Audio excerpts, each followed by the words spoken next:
আমার ঘর তলায় গেছে খোদা।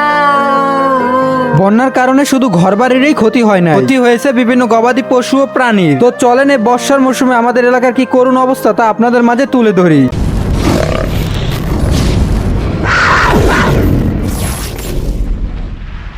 তো হ্যালো এভরিওয়ান, কি অবস্থা আপনাদের সবার? আশা করি সবাই ভালো আছেন এবং আপনাদের দোয়ায় আমি অনেক ভালো আছি। আজকে হাসান 0.7 এর সকল টিম মেম্বাররা মিলে বের হলাম এই বর্ষা মৌসুমে এলাকাটিকে ঘুরে দেখার জন্য।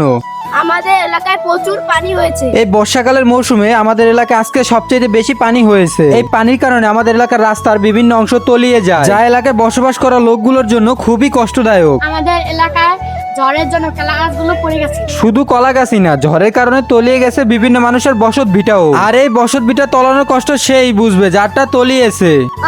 আমার ঘর তলায় গেছে খোদা। এই পানির কারণে আমাদের এলাকার মানুষগুলোর অবস্থা নাজেহাল, তারা ঠিক মতন পারে না একটু কাজও করতে। বন্যার কারণে আমাদের ফসলের জমির অবস্থা কি দেখেন, পুরো পানি দিয়ে ভরে গেছে। এবছর কৃষকের প্রচুর পরিমাণে লস হবে।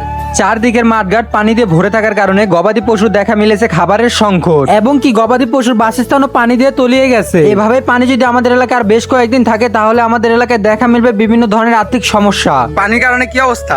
পুরো অসহায়। এই পানি সবার জন্য কষ্ট বয়ে আনে না, বাচ্চা ছেলে মেয়েদের জন্য আনন্দও বয়ে আনে। যেমন এই ছেলেটি দেখেন বাড়ির উঠান থেকে কত বড় একটি মাছ ধরেছে। হয়তোবা এই মাছটি আমাদের কাছে তেমন কিছুই না, কিন্তু ওদের কাছে আনন্দের বড় একটি অংশ। এই আনন্দের মুহূর্তটা হয়তোবা টাকা দিয়ে ওরা কোনোদিনই কিনতে পারবে না, শুধু থেকে যাবে স্মৃতি হিসাবে। তো বন্ধুরা, আপনারা সবাই আমাদের এলাকাটির জন্য দোয়া করবেন। আর যদি ভিডিওটি ভালো লাগে তাহলে একটি লাইক দিয়ে চ্যানেলটি সাবস্ক্রাইব করে দিয়ে। তো সবাই ভালো থাকবেন, আল্লাহ হাফেজ।